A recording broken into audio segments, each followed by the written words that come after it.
All right, mate. How's things going, mate? Good? Good, yeah. How's the peg holding up? Yeah, that's the least of my problems, actually. You were telling us about your elbow.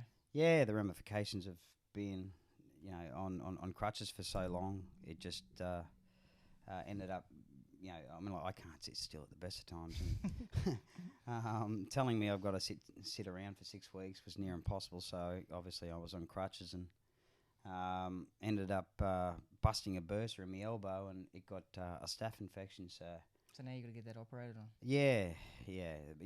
Look, it's just one of those things. I think how we got a staph infection inside your elbow with unbroken skin is that's wild, isn't it? Yeah, I've never had the staph infection. No, but they're pretty bad. They're pretty bad. Yeah, they can be bad. Well, they say they're dormant in your system. That's what they tell me. And then you have an injury or whatnot, and it just runs right with your body. So just before Christmas, you fell off, broke your leg. Yes. 6? Is that how long has it been? 6 weeks. Mate, 6 weeks. Yeah, I remember doing a collarbone, and I thought I was pretty good getting back in 4 weeks, and that was just a collarbone, so no op or nothing. Yeah. So that's pretty crazy. Pretty good, eh? It's crazy. I'm what frustrated. They can do I can't sit still though. I know that, but it's crazy. Like, you shouldn't be able to be walking around like you are 6 weeks after that sort of a break. Yeah, no, You've done true. well. Yeah, look, but again, I'm not there yet. There's a long way to go. No. But you're not walking around with a limp or anything. Well, no, but again, that's with any of us, it's just what we do. Every single jockey rides with pain. Yeah. I don't care whether you've never had a fall or whatnot. Horses are bashing you out of the barriers, or stepping on your toes, or hitting you in the face or whatnot, and it's just. I think you just get used to it, don't you? Correct. Yeah, you just get. Everyone's always. They very rarely go to the races and go, well. I feel good today. You do feel good. Yeah. Like, I get the wasting bad feel all the time, but there is a lot of jockeys that go to the race and I've been there too, where it's like, just a thumb or a bit of ligament in your hand or something. Every time a horse moves or something, it kills you. You know what I mean? Yeah, correct. Even as you say, with your hand, you twist your finger the wrong way, or you got your hands resting on their neck. It's amazing how much a small injury in your hand can stay for so long because you're riding with your hands and that all the time. Yeah. I always find it's more when you cool down that you get home, your elbow starts to hurt, and it comes out in a bruise, and like I said, most of the time you don't even feel it because your adrenaline's going. It's more when you cool down. Yeah, I probably the best part about us is with myself is all my family, my kids, and my wife. They all play sports, so we have a lot of ice packs and. You always got shit going. There's always injuries in the house. Correct. Yeah, there's forever an injury, or we doing the hot spa or something like that. So there's a lot of creams and ice packs and hot spas to help with the injuries. So. I think this day and age too, we're getting a lot better with how we help ourselves. Like, we've only just implicated ice baths like the last year and that sort of thing, and a lot of jockeys there. But a lot of jockeys have been using them. You know what I mean? It's good, and I think everyone. I heard like Bailey and Ulrich the other day saying that he didn't think he'd be able to survive without getting cold now between races. Yeah. So it's amazing how much difference it can make you feel. Correct. We used to have the ice vest, but that was through really hot summers. And without a doubt, we're definitely getting into those hot summers, those hot muggy summers that you would do in Singapore and the likes. And I used to use an ice vest. Yeah. But again, it's See, the first person over, like when I first moved to Queensland, even when the old shitty Eagle Farm room we used to have, there was only one jockey that used to go, and he had a valet at the time, Starthy. Yes. He used to after every race drop his gear down and just go straight to the shower and have a cold shower for 5 minutes and then restart it every race. Yeah, I never seen that till I moved up here. You know what I mean? Yeah. I thought that's the heat, really. Well, but he's no different to yourself. Like Ronnie and I don't experience the wasting that you guys do. So, but I always thought that was weird. You know what I mean? And then now I'm like, I do it a bit tough now. I'm like, geez, I can't handle it having something cold up between races. Even having an ice cloth or something like that to rub over your face, it's amazing how refreshing that is. But to actually physically jump under a ice bath, you're not going to get me. Because it's funny, like most people would know now, like back in the day, like when my dad used to be a jockey or whatever, like they used to just ride and that, and now it's like we've got spas, ice baths, sort of thing, like even a masseur. Yep. sometimes and that sort of stuff. But it's a bit crazy how it's becoming more of a. You're a jockey, but it's more becoming a bit more professional. Well, you know we what I never mean? used to be regarded as sportsmen, did we? No. I mean, Correct. Weren't but But athletes. I don't think we ever used to treat ourselves like athletes yeah, either. correct. Yeah. Oh, I Yeah. mean, like I know that you go to Sarah a fair bit. Yeah, massage. Even I mean, like when I'm in full swing, I'll do that every Monday. And every once a month I'd go to the chiropractor, or I mean, like just to ensure that your body's fully aligned, and I mean, all that lactic acid build up that we don't really get rid of. But even like the machines that you put on your legs now, correct, like yeah. They're I pretty mean, cool, that's eh? the Gold Cool. Coast. That's Yeah. brilliant. Yeah. I've actually done that a few They, times. geez, That's they're, really they're good. spoiled down the Gold Coast. They at the are, moment. aren't yeah, they got a good. They do a good job. The masseuse city lady. jockeys aren't haven't really. We need to got- step our game up. Yeah, we need to it. step our game. We up. should buy some of those things. They don't actually cost that much. I've looked them up. But they are good, but we'd all be fighting over using them Yep. after the end of the day. Well, you got to But they fight. do work. They You got do to fight work. at the Gold Coast. But I think yeah. apparently it's the same thing as the ice bath. I was asking the guy the other day if you stay in the ice bath for a couple of minutes after you've finished riding, it does the same thing with the acid build up in your legs and that, and you can recover a lot better. So that's what I try and do.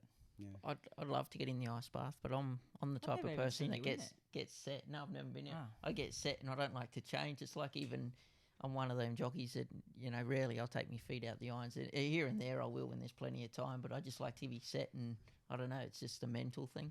Well, I'm always a ice cloth. Yeah, me too. I'm more of the case that if I jump in the ice bath, and people take the piss out of me already about my colour. I'm always red. what, you reckon you'll go red if you get in No, the ice bath? I'll go purple. I'll go proper purple. So, Hey, so I was never red as such, but I was so see-through white that I go to the beach and my lips are blue. I'm the same. Go purple. yeah, I'll go jet purple, mate. As dark purple as you could get. Funny, there's one jockey, Brad Pengula, he raced pretty hard too. Obviously, he's a heavy jockey. And you know what he does up north? He's got this sponge thing and he puts it in ice. And then out before every race, he puts it under his helmet and puts it in his helmet so it Really? keeps his head cool. Yeah. Oh, I never knew that. Yeah, so that's what he does every race now. Maybe Brad needs to keep his head cool a bit. He's a bit of a hothead sometimes. Yeah, it can be. Hey, how funny is this? So when we always do a little bit of research on people. Oh, you done a bit?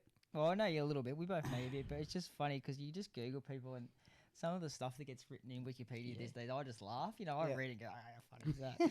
It says, I just look at you and you click on Jim Byrne and it says, Jim Byrne has been one of Queensland leading riders for many, many years. He's like a fine wine. He gets better with age. That's what it says under your Wikipedia. So you're obviously getting better. You can at what edit you that. do. I'm pretty sure I edited that last night, didn't I? I'm pretty sure you can edit that stuff. So that's a bit wild. Yeah. How many? See that? Yes. How many? I know you can Google all you want, but I always, because we always ask, and people always ask all the time, how many winners have you actually ridden? Do you actually know how many winners you actually? No, ridden? it's over Like 3,000. a ballpark. It's about 3,000. Yeah, 'cause when you over, look at- over 3,000. Because when you look them up on yours, the highest one I could get was 2,700. No. But they're like, I reckon they've still got another 5 or 6 years behind them ones. Even I know mine. I've only ridden just over 1,000, but mine only comes up to like 950 or something like that. So again, it doesn't. You know yourself. You pick up rides here and there, and it doesn't. Oh, but I'm just saying, there's some people that like I'm not like that at all. Where Larry, he's still right. Yeah. Yeah, every ride. He I knows think his wife everything. does. Every ride and every winner. So he knows like to the point. But for me, if someone said to you, Jimmy, Jimmy, next 20 rides, you're going to ride your 5,000 win. You go, okay, Cool. yeah, cool. You know what I mean? I've never been. And it's probably. I don't get embarrassed by it, but it's more that I just don't. I don't like throwing my resume around or anything like that. That's not me. It never has been. I mean, like so many people have asked you how many premierships and what you won, and mate, I got no idea. I reckon. You know what? At the end of the day, even for me now, and you'd probably say this the same. I probably work on this a little bit. Is it's not what you've done in the past, it's what you're doing now. Correct. Yeah. You know what I mean? Like, Yep. everyone would say, what did you used to? Well, it's not about. I've ridden a Grille One, and that's great. And so I'm been lucky to ride one, which I didn't think I'd ever ride one. Yeah. But I did ride one. Yeah. But people go, you rode a Grille. I said, that doesn't matter. Yeah. I want to ride another one. I want to ride one now. Yeah, you know yeah. what I mean? And that's how you feel sometimes, isn't it? You know what? And funnily enough, the more. I feel embarrassed that I've only ridden one because I've ridden one. Why is that? I don't know, because I'd prefer to be riding 2 or 3 in 1 year. What most people don't understand, the opportunities It's a that perception, isn't it? yeah. The opportunities that riding in Queensland doesn't bring. Mm. So if you're riding Sydney or Melbourne, the opportunities, or even Adelaide for that matter. There's a lot of Group 1 rides. Yeah, there's so many Group 1 races where you can actually compete in and fight for rides. Whereas here in Queensland, we see them, once a year. For a couple of months, and that's it. And then we've got to compete with every other Australian jockey. And I feel with our horses up here too. Like, I'm not saying we haven't got the worst horses in Australia, but a lot of our horses, like, you just say you're in Sydney and you ride a Group 1 winner on a horse, and they go, "Oh, we're going to take it to Queensland." And you ride it up there and ride it in a Group 1 win. Where our Queensland horses, you probably only get 1 or 2 horses a year, all year, that can actually go to another state and be competitive in Group 1s, and you'd be lucky enough to be on that horse. Correct.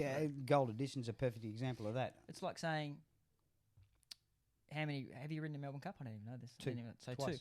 So you've been very lucky to ride in the Melbourne Cup. Yep. But if you're a Melbourne jockey, Yep. I'd say you'd have 15 or 20 spins around in the race. Yeah, I agree. You know what I mean? Just because you're there and you find the right horses and that sort of stuff. It is really difficult because whilst I think Queensland riders, and I've said this all the way through my career, we can produce, and we have produced, some of the world's best riders. I'm not taking anything away from Sydney or Melbourne because obviously they have their top echelon riders that can match it anywhere in the world. But pound for pound, Queensland riders are some of the best you've ridden. I've ridden against. They're hard riders, and when you're it's riding, a totally different style of racing. Isn't it? I mean, like basically in Sydney or Melbourne, you can, and every time I've ever ridden there, it's like everything just happens so slow. Yeah, it's like everyone does the form and everyone knows the horses. Correct. And that's what's going to happen. We're here, you draw barrier 4 and you go, there's You a rough draw chance I'm barrier going to be 4 deep here. Correct, yeah. And it's I don't know what it is about it, but it's here in Queensland, they seem to, our races are run much quicker. Yeah. And they're aggressive from start to finish. Whereas it so much reminds me of riding in Macau. Yep. So, but again, I love Queensland, and this is where my family is. I've always said that we do have some of the best riders in the world, in Australia, I should say. Yeah. And they've proven that time and time again. You see Zach Burton, whilst New Zach South Wales. Zach and Mickey, I know Mickey Rod come from New South Wales, but up to here. But Yeah, they correct. was here for a long. They learnt there. Well, they learnt their trade here. Yeah. Zach won a premiership here before he left, and he's gotta be the top world 10 class, jockeys in the world. in the world. And Michael Rod for that matter. Yeah, I mean, like, he's world class. These guys. We all know what start he was on his way to end up going to be doing. Like Glenn I know he Boss. was like Glenn 20 Boss. Yeah, same. I mean, like, you can just list them forever. So, Even Muncie, he learned his trade up here. Chris, I would never leave him out. I mean, like, he's so, he was a fantastic rider and a champion, worldwide. He was the most aggressive jockey around. Oh, Chris was. No, I reckon I've always said Michael Pelling's probably one of the hardest. I riders. never rode against. Did you? You know ride who I against? reckon was really aggressive rider? Yeah. Old Lenny Beasley. Yeah. Yeah, He was he tough. was. He Yeah. wasn't the most stylish, Yeah. but effective. Yeah, very and much geez, so. he rode some winners and Yeah. some good horses. And I just found what he's out there. Back when I was riding in Sydney as a kid, he wouldn't give an inch. Well, that's exactly like Michael Pelling. And being a kid growing up, like when I was a kid, I was apprenticed to Pat Duff, and he was stable rider for Pat Duff. But when you're that young, you kind of have that animosity against him because you can't get a leg in or you can't get a leg up, I should say. But the older you got, the more mature you got, you realise how good he was. Yeah. Riding against him, and he'd be on you for my. Do you reckon that's because of him with Pat Duff and you coming through Pat Duff? Obviously, you've been a Pat Duff apprentice to him, and Mick Pelling being a stable jockey. Do you reckon that made you a tough jockey? Oh, Because yeah. you're one of the tougher jockeys. You know what I mean? Yeah, I You don't think like it's- giving an inch too much. No, I think I don't know. Especially the new jockeys. I remember being the new boy in town. I swear to God, I kid not you. Look at Ronnie's gone. Yeah. I said, Oh, no. when Ronnie come, he goes, I went and fucking Jimmy Byrne just absolutely fucking giving it to me every day. I said, I mate, apologise. just, no, that's fine. It's competitive But it's riding. competitive. But that's like, I said, mate, once you get to know him, you'll be right. Yeah. You're just a new boy in town. And he's just telling you, this is, My I live here. This is where This I, is- this is I'm, my I'm the space. big dog at the moment. Oh, okay. Yeah, but that's what it is. I don't know. It's not like that. And I'm again, you always if gotta I've ever, but you always got to test people. yeah, You always got to know. It's like you're just saying, oh, I was inside Ronnie and I just pushed him out of the way and he just let me out. Well, you know that in the back of your head when in a race and you're going to be stuck in a spot. You're going to be going, when he's outside, you go, I've got him covered to push him out of the way. You know what I mean? Where Ronnie will like, even though Ronnie's quiet, he'll like fucking lean back against you. He's like, okay, I know where I am. Funnily enough, it was a little while back. I remember I was actually underneath Ronnie and I tried to push him out of the way and I swear to God, it was like, all he kept thinking, I'm thinking I'm going to go down. He's not going anywhere. But again, I don't know. It's more. But it's a competitive riding. Yeah, like I said, that would never happen in Sydney. I'm telling you. So I actually prefer to ride like that rather than. I mean, like so many times where you've. I always used to say to my wife, you could ride a race with your eyes closed because you know where jockeys are going to be. You have an idea of what they're going to do. And again, I mean, I'm probably an easy read. You know, I'll be looking to get off the fence, you know, before the 500 to give myself, to give myself an opportunity. 100%. I mean, like generally, you want to give your horse an unimpeded like run. if you're a length and a half in front of me and I'm one off the fence, I know where you're going to come out. You know what I mean? But Correct. you should know that about someone though. So Correct. again, and that's more just reading your form, reading your riders. I always find, like what you were just saying there, that a lot of the time it depends on who you're riding for too. Like, I notice, and whether you notice it yourself, but I find you ride different when you ride for different trainers. Yep. Yeah. And I know how you ride, and I know how that trainer likes, because I've ridden for him in the past. So they want an unimpeded run, and they'd rather be rolling and stepping out. So as long as you do a bit of form, generally you can tell or have a good idea of what you're going to be. Like I believe any good jockey you can almost read most of the time. Yep. I said it's the ones that aren't very good or the lesser ones. We've got a few of them, mate. Unpredictable. Yeah. So funnily enough, when I really started doing a lot of riding for Tony generally doesn't like his horses exposed before the straight. He likes you to, especially around Byrne. If you expose them 3 and 4 deep, there's got to be a reason. Yep. Trust me, otherwise you'll you get cop it. an ear bashing. Yeah, you'll cop it. But again, you know, I mean, like it makes you a better rider as well. I find the older I got, the more patient I got. You know, I mean, like having that riding better horses as well. I mean, like I don't care how good a rider you are. You got to be a good rider to get the better riders. Yeah. The horses, without a doubt, kind of make us better riders. So. The more confidence you get because you're riding better horses, they make you better riders. So the Wikipedia page is pretty right, eh? As like in, a fine wine. How many rides? How many rides? Just rough ballpark. How many rides do you reckon you've had? Me? Yeah. Oh, Wiggs, I got no freaking. No, idea. I know what it says on there. So just say it says 2,700. You've ridden over 3,000 winners. So roughly, just roughly, guess how many rides you've had? 15,000. I don't know. Just picking a number. Way over. Way it over. says there 20,000 already for that. So if you've ridden another 500-600 winners on top of that, you're putting out another 5,000 rides probably. Probably, yeah. It's a lot of rides, isn't it? A lot of circles. I'm getting tired. Getting dizzy. I feel tired now.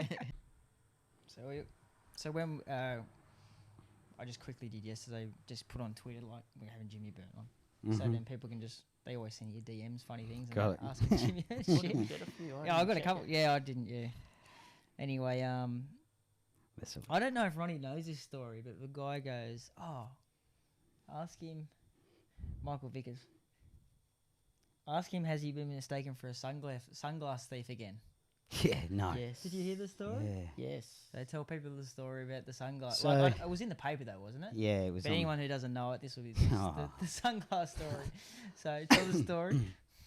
My wife wanted a couple of pairs of sunglasses. My daughter, I don't even think she was looking for sunglasses, but my wife definitely was. So we end up going in and all out of these stores, and we went into this one, and the lady was behind the desk. So 4 of us walk in. She's behind the counter eating her lunch, and so we just go straight up to the casing on the walls and start looking at the sunglasses, trying a few on, and she'd previously already paid, like $1,200 or something for 2 pairs of sunglasses. So she bought 2 on the day. She bought 2 on the day, and so we ended up going into this store and just having another look, and we ended up walking out and went straight to lunch.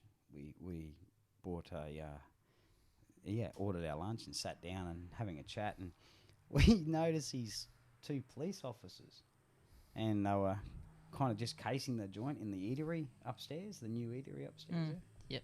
And they're casing the joint. And I turned to Will. I said, "What's the hell of this?" I said, "These guys."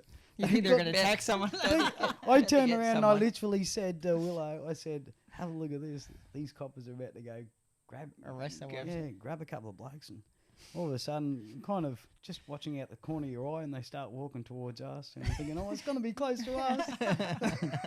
It's going to be close." And then all of a sudden, they come up to me, and it's like, "Oh, what the fuck do you want?" Sorry, but that's all I thought. Yeah. I said to him, I said, "Mate, what the fuck do you want?" Yeah. And he's like, "Mate, you've been shopping at such and such, the whatever the optometrist shop was." Yep. And I said, "I don't know, mate." I said, "We're following the girls, so he said, "Well, we have CT footage of yous fingering basically a couple of pairs of sunglasses." I said, "Fuck, mate, no, you don't." You got the wrong person. Oh, impossible, mate. No chance. I said, "You know what?" I said, "We've just ordered lunch." I said, "Go back and have a look. Come back and apologise, and we'll forget about it." Anyway, he said, "It's not going to work like that, mate. You got to come with us." I said, "Mate, we're going nowhere." I said, "We've just ordered lunch." I said, "I'm having lunch with my family. I ain't going anywhere." And he said, "I'm sorry, sir. Can you grab your bags and everything? You're going to come with us." I said, "Hang on. I'm telling you, mate. Go check, because there's impossible. It's not us, mate." I said, "Go check and, come back, apologise, and we'll forget about it." And anyway, he started getting real aggressive.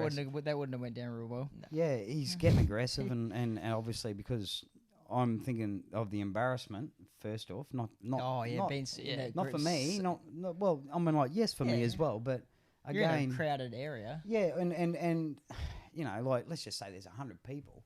Let's just say 5 of those 100 people or 3 of those 100 Know who people you are. know who you are. Yep. All of a sudden, it explodes Yeah. into the Jim Byrne's been caught shoplifting. It's Oh, like, thief. oh my That's it. God, here we go. So he's turning around, and no matter what, we had to go with him. And so I'm by this point, I'm just irate, and I just said, mate, you're a fucking twat. Oh, that would have went down Yeah, good. and he's getting real aggressive, but he was aggressive with me already.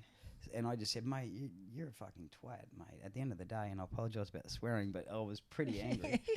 And I said, "Mate, you've got the wrong people, and you're walking us through here, You're parading us. Yeah. Yeah. parading us through here." I said, "You're embarrassing my whole entire family for a mistake." Yeah. Yeah. I don't know who you got the information from, but when you go and have a look at the footage, anyway. So they took us back to the police station downstairs, and they put us all in separate rooms.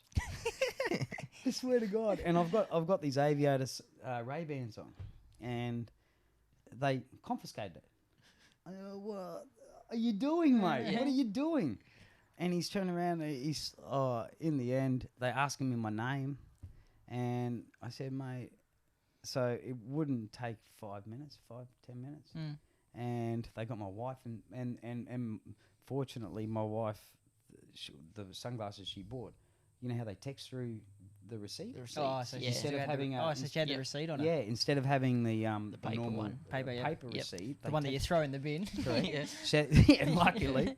So she's really good with all that sort of thing. I'm not. So if it was me, I'd probably be He'd be still locked there up now. still. But she had all these receipts text through to her that she'd purchased these sunglasses, and anyway, when they realised it wasn't us, they started coming and apologising, and I'm saying, well, where exactly was this place what was this place that you said went into? I said we went into 15 different stores. So which one was this? And it was the last one we went into, and so all I wanted to do was go up and just abuse Give her a this girl. bomb. So anyway, my wife was kind of calming me down a bit, and but You wouldn't have been angry at all. oh, Will and Georgia were just so angry. They turned around and they went and they give her a bit of a gobful, and sure enough, the store was closed for a couple of days after that because I think I got on Facebook or something. Give him a bomb. Give him a bomb and. In Turnet, they didn't have there was a Turnet that didn't have any security. Is that Nothing what at all. It was Didn't just have her word. cameras. It was just her word, and I got a feeling it's because we were tattooed and all this sort of stuff. And, The old tough tough stickers. tough stickers, eh? So anyway, it was pretty embarrassing. Pretty embarrassing. I've never been accused of stealing before. Not one of your traits, stealing. No, not me. All right. Ben Dorries, you know Ben Dorries from RaceNet. Yeah. He said, ask Jimmy about the trophies he used to get from winning the premierships at Ipswich. Oh wow, I've been asked about this. The blocks of wood, he says. I don't even know this. No, there was obviously I won quite a few there, and I where that goes, and where he's going with that is they used to give us these blocks of wood, and they're carved out. They are nice. They are nice, but I got an really old Queenslander, so I'm dealing with wood all the time, repairing the house. Wood to me is shit. It's a pain in the ass, isn't it? Yeah. So anyway, and I got a couple of fireplaces in the house and all that sort of stuff, and I just made mention one day. I said, they give you these trophies. I said, this wouldn't look out of place in me in me fireplace.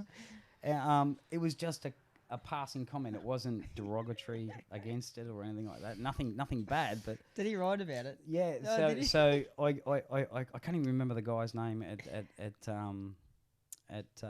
Ipswich. You know the guy.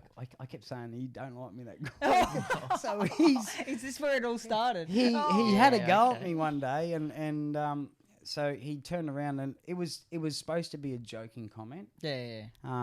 And I think Ben must have written about it. And you don't joke to journalists, mate. You should know this by now. But anyway, it was just I just said, it won't look out of place in me fireplace. And he wrote about it, and this gatekeeper at Ipswich actually got offended by it. Gatekeeper. Yeah, and I was walking in at Ipswich as we walk in the front gate there, and he pulled me up and he said, "Oh, Jim, I just wanna have a quick word." Sure, yeah, no problem. And he said, "I got to tell you, I got quite offended by your comments." And I said, "Okay, what comment was that?" Which one? Yeah. And he's turned around and he's told me that he got offended that I said my premiership trophies wouldn't have looked out of place in my fireplace. And I just, okay. So I kind of copped it on the chin, and he come later on again that day and made another comment. And I said, I let him go for a bit. And I can't remember his name. I wish I could remember his name. And I wouldn't put him. So we don't need to put his name. I wouldn't put him out there anyway. But anyway, he's obviously not there anymore. Oh, he is. Okay, he is. And I turned around and I literally let him go and give me a bit of a ribbon. And then I turned around and I said, "Now, have you had your say?" And he says yes. And I've turned around and I said, "Okay, now here's mine." And I just launched into this scathing attack, telling him what I've done and all this sort of stuff for the club and all this sort of stuff. But it was more. I think he'd been there for 5 years or something, and I've been there for 25. Yeah, you know what I mean? Bringing in money for the club and all that sort of stuff. So he might have been the bloke that stole your watch. Big chance of that. I don't. No, I don't think so. I don't think so. Was that at Ipswich? That was at Ipswich. So what? Someone stole you. Someone stole. I've never heard of any. I generally. Maybe someone money. Maybe money once. Not that you'd ever take it. I don't reckon I've ever. But back when we were kids, I think people used to carry a little bit of cash around. Like you never used to use cards before, obviously, and carry a bit of cash. And someone. Actually, I think it might have been. I don't know. I read a story not long ago about Damien Oliver in Melbourne or something. Yeah. Did you read about that? No, I reckon someone was saying about it in the jocks room. Saying that the old bloke, one of the old blokes that works in the room, was just just take a little bit, just $50 every now and then. But Snip Damien your Oliver, 50. but Damien Oliver knew. Yeah. He ended up picking it up after a couple of years. Yeah. Anyway, yeah, that was that for a bit. I don't think I've ever heard of anyone, because as a rule, jockeys, you don't. Well, really we're all know each other. We all know each other. We're not gonna. You got to really hate someone to fucking steal someone. But someone stole your watch at the races. That was pretty gutting actually. Was that Ipswich? Was it? Yeah. What sort of watch was it? Well, I won a race on one of Desley's horses, and it was I can't even think of like his a Longines watch or something. Cylinder Beach. and he was just a good old horse. You know, like he wasn't a champion or anything like that, but he was a horse that could compete in that just below Group 1 level sort of thing, and always give you the best, give you the best. And I had a lot of respect for the horse, and I happened to win this race on him, and I got a watch for it, and it was a really nice watch. I liked it enough to wear it, so but it was a special watch because shortly after, well, I was riding him in a Group 2 at Byrne, and I was looming up to Kathy O'Hara. What was that good stayer that she used to ride a lot? It was only a couple of years ago. And he broke down, didn't he? Yeah, he broke down, and he was looming up to run past her, and sure enough, his legs went. Was it Ipswich Cup Day or something like that? No. It was at Doomben, and but it was it was a big race day, and so it was pretty gut wrenching that, and it was a special watch. You know what I mean? Like I won that that Group 1 in Melbourne on Gold Edition, and they give me a long jeans watch. I think I've worn it once. You know, so the watch meant a lot more than a Group 1 rather than you know, it was just a watch that reminded me of him, and it was pretty special. So you know, that was pretty gut wrenching, and honestly, to this day, if I still found the person that did it, I would break his jaw. I honestly would, and it's not the monetary side of it. It's nothing to do with the money side of it or anything like that. It's more that for me, it was a special. Something special to remind you. Well, we all have trophies. You've got so many. Yeah, but things trophies. mean more than other things. Yeah, and this was something special for this one horse that I had a good association with, and he meant a fair bit to me. So, I was pretty gutted that day. You might have to check Ronnie's watch cabinet before you leave. See if he's got heaps of watches. I'll be honest, mate. Today. I can barely remember what it's like now. Because it's been a couple of years. Can you remember what brand it was? You can't remember what brand it was. I can't even remember what brand it was. But it's a sad thing, just in general, to think that. Yeah, see, I've never really. I leave things in. You know, everyone does, and we're all friends in there. Correct. Like I said, but it's one of those. Like I said, I haven't been in a jockey's room where I'm aware of something being stolen. Yeah. Until that incident. I'd never be worried about something being stolen. If I had something in my pocket I shouldn't have had. You know what? Funnily enough, I don't take my phone in. I don't carry cash. I never carry cash, and now I don't wear watches to the race. It's scarred you. Oh mate, it's scarred. He's dirty on it. Yeah, I was devastated that day. So again, you know, it's something that I would never think that people that I've worked with. And you know, that's what makes me think that someone could, because people can come through the jockey's room. Probably, and that's probably something that had to be looked at. And now I think there's a lot more security again around it now, especially the new Ipswich.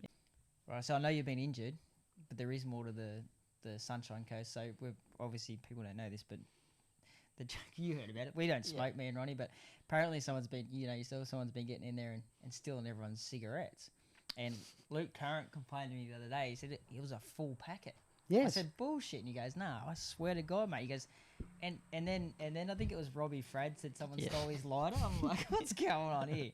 Anyway, so remember so you've been away. So for some reason the last 2 months, I don't know why, but the cleaners have been coming in during the day instead of at the end of the day. This Indian guy, right?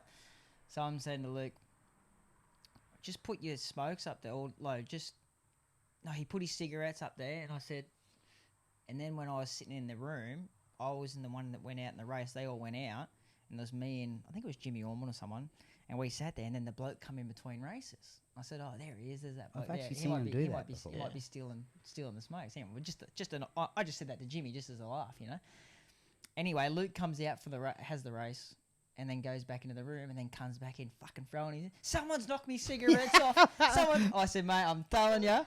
I said, the cleaner come in 3 minutes ago. Yeah. And that's 100% he did, because no one else would do it. You know what I mean? Like, even if it was me as a joke, it'd be funny, but it was definitely, I wouldn't put anyone in. I said, there was me and Jimmy Orman in here, the Ray, the guy, and the stewards. I said, and then this cleaner comes in and walks around. He walks around like he's doing nothing. And it's dodgy. I don't know if he's just dodgy or not, but he walks along and he walks down the aisle with a sweeper thing, the handle. Yeah, I've seen him. Doesn't do anything. He just walks up and down. He's a thief. And it's like he's just sussing out what he can, or is someone So watching. I reckon he's knocked his cigarettes off. Well, so it can't be him that's stealing everyone's shorts as well. oh, You that's know, a I'm different story. That's Doom. Yeah, 100%. That. So stealing I had to say, oh my god! I lost. So we have a spa at the jockey's room. Not that Ronnie used it. Not that you use it that much. No. So every day I'd come with a pair of shorts and thinking I'm at Eagle Farm or Durban. It doesn't matter. You just leave after I finish sweating for the day. Just leave me. I wash them, hang them up in the shower, and then they're there for next meeting. And then sometimes I even put in my locker. And then other times, I give it to the bloke at the door, like to look after him. Anyway, without fail, every meeting I come back, and go, "Where are my shorts, mate?" He goes, "They're gone." I said, "How could they be gone?" Anyway, so then I've ended up like wearing. I'd go to my undie drawer and find the pair of undies that I never wear anymore, and I'd do Cut that. the ass out of them or Yeah, something. and they'd still knock them off, mate. They wouldn't throw them in the bin. They're knocking them off. So now you can't leave anything. The cleaners, they think anything in the room, like you leave race gear and that. They Well, won't that's a bit touch scary. it. That's a bit scary because knowing, I mean, like, But so what now, what some jockeys do leave in there. no. So now, like I said, you haven't been there the last 2 months, so we complained the other day at the Sunshine Coast, and they said, look, we're not going to let them come during the day because they keep knocking someone's cigarettes off. Tell that bloke he owes me a packet then. Yeah. I've got a funny story to tell you. You'll laugh your head off. So, do you remember about 5 years ago? It's a while ago when Timmy Bell was around, and every meeting on a Saturday you used to lose a sock.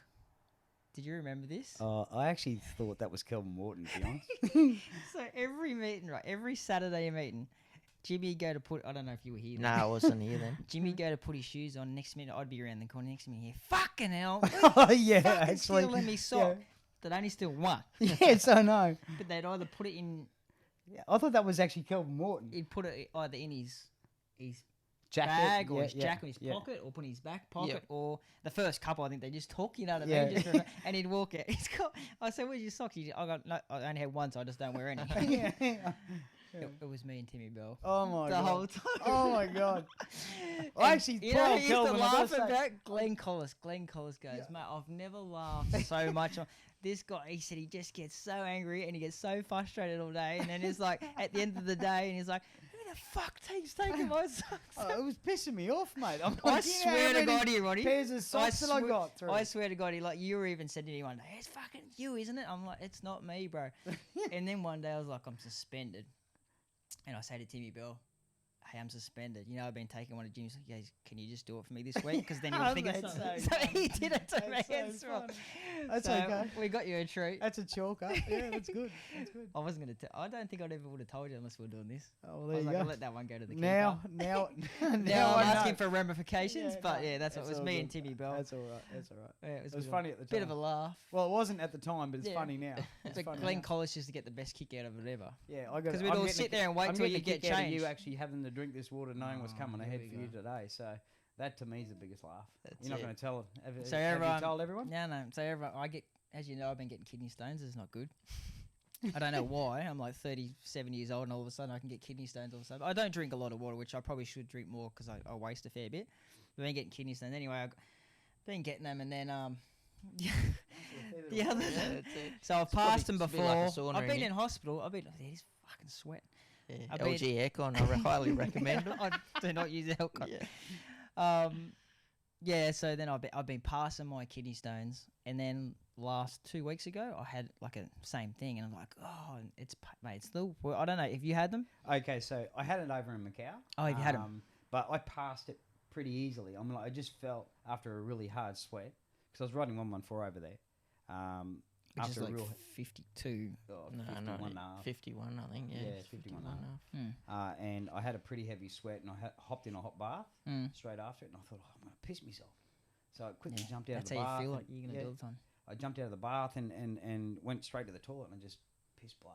And sure enough, Did you feel heard it come out Yeah, yeah. painful? Oh, it was painful. So I I'm described it screaming to to my people. wife. So the thing is with me, I've had scans, and obviously got another one today, but I have scans done it, and they reckon, and they're not even that big, but they reckon I can't, from where they should be going to coming out, the tubes are too small. Anyway, so 2 weeks ago, I get the pain. And I'm just lucky I'm not riding for 2 days. And my wife, she just, when I do it, she just knows straight away. And it's horrific to watch because the first time I just drove myself straight to emergency. Yeah. I thought my appendix burst. Yeah. And I know, when people say your appendix burst, you're gone. You got so many hours to get before you can die, like it poisoned you. So I'm driving the servo, and I just drove myself straight to the emergency, spewed out of the car, and I'm bringing my missus. She's dead asleep, like on a Saturday morning. Anyway, long story short, I've had him again like 2 weeks ago, and just lucky I wasn't riding, so I've just let it go. I know the system now, so it hurts. I get pain in the back, and I know it's coming. Just drink heaps of water, and hopefully it comes out. Yeah. Anyway, so I've drunk 5 litres of water between 11 o'clock and 1 o'clock in the morning. Anyway, it's moved down. I thought, oh, good. I just took a couple of Panadols and bang, went to sleep. Anyway, I go the next day, and I'm at the like that Saturday at the race. I said to Larry, I said, fuck, I need to go to the toilet all the time, mate. I go, there's something wrong. He goes, you might have a UTI, a urinary tract infection. Okay. Anyway, so I Google it. And you can get a urinary tract infection from having kidney stones, like coming through or whatever, they get stuck. Anyway, so I'm thinking, I've got a UTI. It's simple. Like, I'll just go to the doctor at the race course and he'll give me antibiotics and it'll be done. Anyway, so he goes, we'll go. Before I do that for you, we'll just send you away for a scan. And I said, all right, sweet. So I get this scan done. And I'm there, and it doesn't hurt, whatever. But for the last week, every time I go to the toilet, it's like peeing razor blades. It's not like I've never had an STD, thank God, but I assume that's what it feels like, right? Yeah. And you even know the movies you remember when they do in the movies, like, and they got like something wrong with them, and then they go, and the little bit comes out, and they go, oh, and the little bit comes out, and they go, oh, but it squirts out like a lot comes out. That's how it is, mate. It's not good. Yeah. Anyway, so I get this scan done last week, and I'm laying there. I goes, you're hurt now, mate. He goes, mate, you got a kidney stone stuck in your urethra. I'm like, are you fucking kidding me? He goes, there's one in there and it won't come out. Anyway, so I ring Byrne and he goes, oh yeah, mate, that's all right. We'll just drink plenty of water and I'll give you these tablets and hopefully you pass it. Anyway, it's been a week and a half. So then he rings me. He goes, mate, you need to sort that stuff out. It can get infected, it's not good. I said, have you passed? He goes, well, I don't think so because it still hurts to go to the toilet. Yeah. And he said, so all right. So it sends me today at 12:30. Got to drink a litre of water before I go, 2 litres of water. And he said, if you can't pass it while you're there, they're going to take it out. I said, what do you mean? I said, how do they do that? I'm telling you, mate. He described it for 30 seconds. I said, stop. I don't want to know. I said, I don't want to know. He goes, you won't feel a thing. I said, I don't want to know. It's not good, but apparently they're going in and getting it out. You'll be pissing blood for 4 days. Yeah, so... Anyway, so Larry Casey, I've told Larry the other day, because if he has a kidney stone, he thinks it's hilarious. And then he sends me this video of Total Recall, the movie, when Arnold Schwarzenegger gets that big thing out of his nose and pulls it. Yeah. It's like this big, but he pulls it out of his nose. He goes, that's going to be you on Tuesday. I was just like, no. That's funny. So I'm not looking forward to it. But I imagine you wouldn't be. So you've had them. That's strange, because I asked heaps of people, and Larry's had them. No, a couple others. Everyone knows Larry's had it. Yeah, of course. Yeah, everyone knows Larry. Anyway... But there's not many jockeys that have actually had them, surprisingly. So I think, but the doctor told me is maybe because we're a lot fitter than a normal person, we might pass them or break them down a lot easier. I don't know, but with the sweating side of it, I mean, like that obviously, because you sweat, I think gets real sticky and calcium and all that sort of stuff. Well, I mean, like you sweat so much. Do you want to just check that? Yeah. Yeah. You're right. Me, I used to have. I used to have a saliva gland. I used to sweat every day. And this is probably why I started doing it, trying to do it a lot better than what I was doing it. That is weight loss. And my mouth would start to salivate. Oh, really? Like all the time? No. Like you think of any food or something like that and your mouth starts to water. Yeah. Well, Isn't that normal? It is normal. That's what I get every day. What isn't normal? What isn't normal is all of a sudden when your mouth is watering, all of a sudden I got a goiter. Hang on. It was huge. Do you know what a goiter is? No, what's a goiter? It's like a big mass. It's a big lump. I used to say I didn't even know what it was. Yeah, huge. I've heard the word goiter before. And my mum used to say to me, "Don't eat the seeds in the watermelon because you'll get a goiter."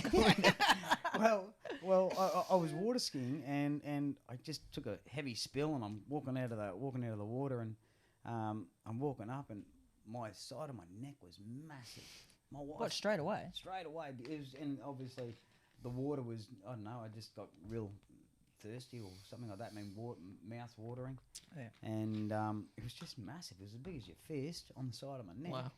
And so I went and had a look, and my saliva gland had calcified. And then that was built from up. dehydration. So they put injected in your saliva gland this fluid and done a scan, and the saliva gland was calcified. So, So what'd you do? That Did was- they operate it? Or?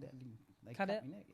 Yeah. For ages, I was saying, mate, I got into a fight, and Blake slipped me throat. Stab you. Yeah, so they literally cut and took it out. It's totally calcified. So I didn't know that. No, I've heard the There you word go. goiter before though. I've never heard of it. I didn't know what you were on about. I was like, what's goiter. this? As soon as you said that, I thought that's hilarious. yeah, Goiter. We better quickly talk about go for it. horses. Yep. It's like I said, the internet's not real good these days. Well, Mm. not for jockeys. 5 Group 1 winners. Yes. Do you want to know how many placings you're running Group 1s or not really? No, You've had 150 rides, so 5, that's not bad. Mm. 150, 104. It says 148 for 5. Mm. That's not bad. Mm-hmm. Um, I wouldn't want that strike rate going into one. yeah, but that's not bad, That's okay. considering how many rides we have in Group 1s. Correct. Best horse you've ridden? Probably, I think General Nadim. He was a good horse. Yeah, he was. I think. Yeah, General Nadim. He was just sheer. He was unbelievable. Sheer power. Gold edition. Gold Edition was great. I mean, like she was a great mare. Mm. Filly at the time when I was riding her. She was really good. I won a Group 1 on her in Melbourne. But That was a straight race, wasn't it? yeah, straight 6. Yeah. Can't even remember what it was called. I think there was a lightning. Oh no, it No, wouldn't it have been wasn't that a race. Lightning, but I can't remember. Yeah, she was a good horse. Mm. There's another one. See, I really don't pay What was? attention. Yeah, I know that the one Yeah. that won Yeah. the Oaks or the Derby. The Derby, I won on Riva Sand. Riva Sand. Oh, Peter Moody, she won the Oaks. Scotty Seamer. got suspended and you picked the Yeah, ride up. Yeah, all correct, right, I yeah. was here then. Yep. Scotty Seamer gave me one back. That was the year. That was the year he fucking killed it. Yeah, he was. That was like smashing the it, yeah. second year I was up here, mate. This Yeah. was like, He was. fucking I mean, like, 6 or 7 in 1 year. he was amazing, mate. He was a really good rider. I mean, like Mm. he wasn't the prettiest rider, Mm. but he was a Very effective. mate. He knew where to position horses. Yeah. He was a great. And I rider. don't think he was like ready to retire, to be honest. He just had a couple of real bad falls. And Yeah. I don't know. He's got. I think he's macadamia nut farm or whatever else. He had other I don't things think in, he's- the, I in, don't in, think- in the woodwork and you know, I mean, like again, I think he does breeds his horses still, breeding. yeah. Yeah, he does his breeding and he sells a few of them. So I don't think he's short of a dollar. no, he's definitely not, and he's very very smart because he didn't like giving his money away. Yeah. Yeah, so best horse you've ridden. Best jockey you've ridden against? I know you're saying like Mike Pelling before, but that's Yeah, Brisbane. no, but like, that's- just let's say I think Mike Pelling. Christophe Semillon. Yeah? I thought he was. What I can see, what I watched him do on horses. Mm. His fluency. I've ridden against Frankie Dettori a number of times, and you know he's a great rider. I think Australia, Kieran McAvoy. I think in Australia he's Consistent was. unbelievable. I know. Unbelievable. Adelaide boy. Very clean Is he rider. Adelaide boy? Yeah. Who Adelaide boy. is he? Yeah, Kieran. Oh well, of course, yeah. Fellow Adelaidean. Yeah, Dunny Doon or something like that. No. That's Huey, That's isn't Huey. it? Danny do. Oh, is that Huey? Is Yeah, it? no, Okay. he's down the peninsula. I think. I can't remember if it's Streaky Bay or Tumby Bay. That's it, Streaky Bay. Yeah. That's it. I think that. Yeah. Best jockey, best horse, best trainer you've ridden for? That's a bit hard because It's hard. You should rephrase it a bit like not like everyone We knows don't- we you're don't- that's what leading I'm saying, trainers and things, Yeah, but is there someone that like always growing up? because you know, like when we spoke to Chris Muntz, he said Barry Bourne. You know what? Funnily enough, I rode for Barry overseas for a couple of years. He was really effective. He knew his horses really, really well. You know, he just knew his horses, and he was very efficient. And when he knew they could win. So Chris was like, he gave me more enjoyment. I'd say he's one of the better trainers I rid for because he could get the best out of a horse that Yeah. probably Yeah. wasn't the best horse. You Yeah, know? I look, it's really difficult because I think there are a lot of good trainers that you ride for, like champion trainers. Yeah. Yeah. But I think you go through periods that you ride. Like Yeah. Tony, you obviously ride a lot Tony, for Tony, so yeah. Tony's an up and coming good a good trainer, obviously. But then there's trainers back in the day where you're he probably didn't get the accolades that even Tony's got now, but was a good trainer. One comes to mind straight away is Sean Dwyer. Oh, there you go. Sean. I thought the way he trained his horses. I always thought if he'd moved, because he went out to Deagon and he was training at Deagon. Yeah. I always thought that if he'd moved into Brisbane, he would have easily been a leading trainer in Brisbane. Because Deagon, whilst they it may be 15-minute truck ride or whatever it be back to Doomben. It's the facilities, isn't it? I just think that you're there on site. It just creates more opportunities. Yep. So I've always thought that he was an outstanding trainer. Peter Moody. I you rode for Peter a lot. Yeah, I did most of his riding while he was up here. I left for overseas just before he left for Melbourne. He was amazing. Proper amazing trainer. But he's a leading trainer. He's noted as a champion trainer, and so is Tony and all that. But the trainers. It'd be interesting to see when he comes back, because he's coming back now, don't you? He's going to have a really small team. Yeah. And it's going to be interesting going from a really massive team to a small team, even though he's a really good trainer. Yeah. How they I don't evolve think in that. Yeah, funnily enough, I mean, like, that's, with anyone I think that is that good, it's very, very difficult to just hold that one, 20 horses or something like that. It's so difficult. Give me 1 sec. I'm just going to turn that aircon off. It's a bit hot in here. A bit cold, sorry, in here. No, but like I always say to everyone, if you had every it's more of a question to ask. If every trainer had 20 horses, who do you think would be the best trainer? Yeah. Yeah, sort of that sort of thing. You know what I mean? And we can always say these big trainers, because there's such big numbers these days. Yeah. Chris Waller's a great. Yeah, they're all great trainers. Yes. Because it's amazing how they can actually keep that many horses going and keep them. He's amazing, Chris. Yeah. I mean, like, the amount of horses that are beyond his books that's crazy. is just phenomenal. But we know him. People just see the Chris Waller and the Chris Waller, the mega trainer and that, but we see the other side of it where, like when he comes off a carnival and between races, he sits in the jockey's room on his computer, on his computer doing horse work for the next day. Yeah, correct. So and he's not in the bar having a drink with his owners. No, so people don't see that side. But again, that tells you.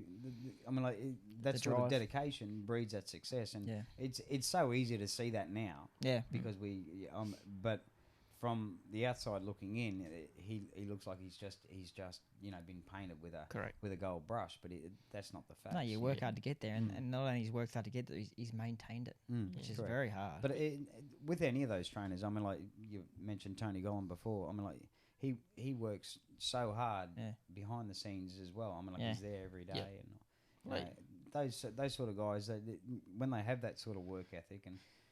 They naturally, just success has got to come. Yeah. So with Peter Moody, when Peters comes back, I'm sorry, Ronnie.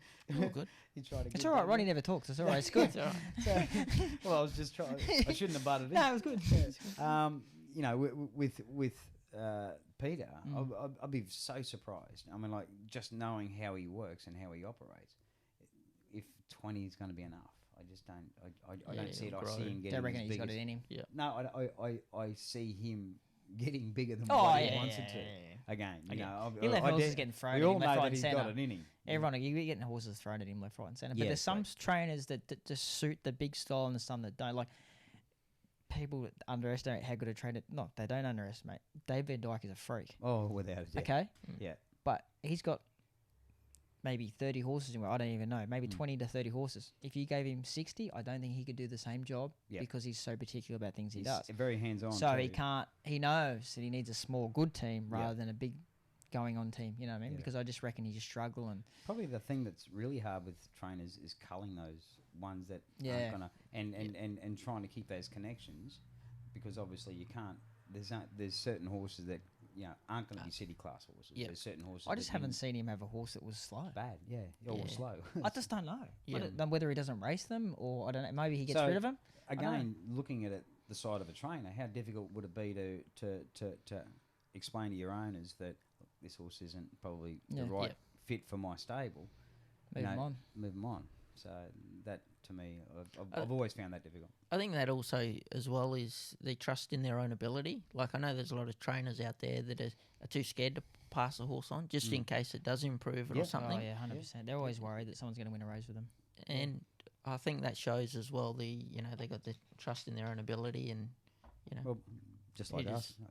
I'm like we could ride a horse 5 times and just keep getting beat on it, and then that Change just jockey. change jockey in that one It's clip. just the smallest little thing you can change things. But Dave is very like. I'm not saying he's underestimated at all, but he's just. Oh, I don't think I he's just been watch the ever- horses run. I'm just like, oh god, like. Yeah, And I don't we- think anyone's ever underestimated Nah. him. He's just an out and out.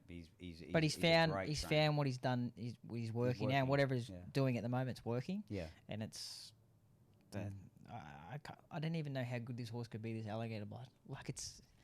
Knowing the way he trains and the way he does things, there's always a little bit improvement left in the horse. So it blows my mind how good this horse could possibly be. yeah. Look, he's I seen him. His win meetings day. Ryan give him the guts ride. Yeah. Just the unbelievable ride. But you any know, horse he can ride forward and win and then ride back, But and he they do the relaxes same, too. and he does the same thing. he I'm just switches like, off. people don't realize that's from a jockey and a trainer's point of view and an owner's point of view that is so many chinks in your arm. Like you can do whatever. Yeah. If there looks like there's a ton of speed in the race, just go back, sit off him. If it looks like there's no speed, just go to the front or sit outside the leader. Like he's Correct. that sort of horse where we'd like to try and stick to the same plan with the same horse all the Yeah, time. He's it's very fun. versatile. Yeah, it's funny. I mean, like with all those sort of races, yeah, as we were discussing before, tempo. I mean, like the Gold Coast, for argument's sake, Means Day. There's always Fast. good tempo, fast tempo. Yep.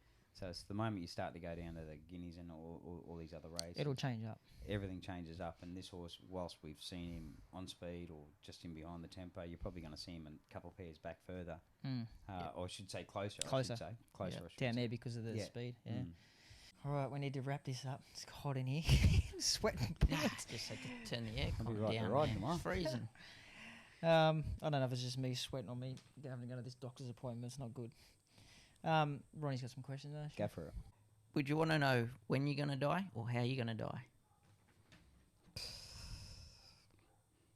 Neither. But anyway, if You one have of to the choose one or the one. other, one or the other. Probably when.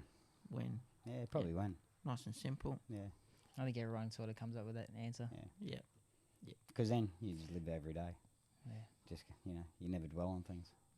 Nah. Till you know when you're going to die. Well, that's what I'm saying. So you just think, it's irrelevant. It's going to get through it.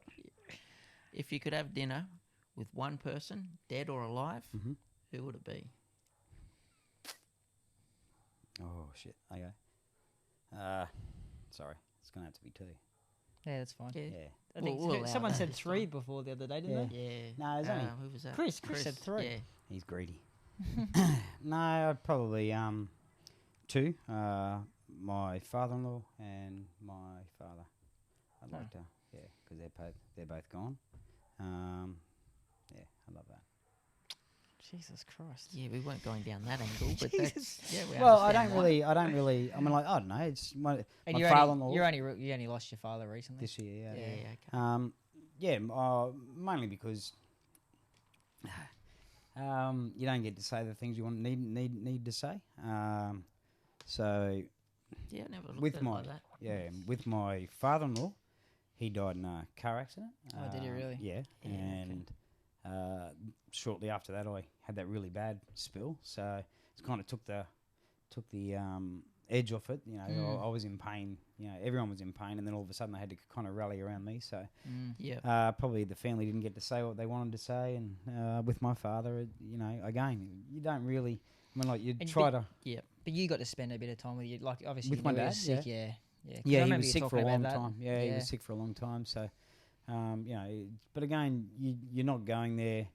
You're trying to be positive every day. So, again, knowing that, this is going to be the last time I'm going to see you. Yeah, it makes it hard. It makes it a lot more important. So, Yeah. I don't really care what anyone else is.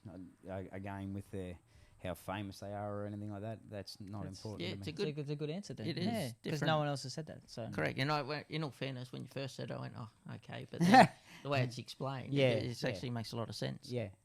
because me and Ronnie probably have been lucky we haven't lost someone that Exactly. younger Yeah, than you. yeah, it's a little. I mean, like again, and if I had to pick a third, my brother as well. But again, that's I think the two most important people, they're the ones I want to have the last meal with. Right, a little bit more lighthearted. This Go for it. question, one of my favourites. Yeah.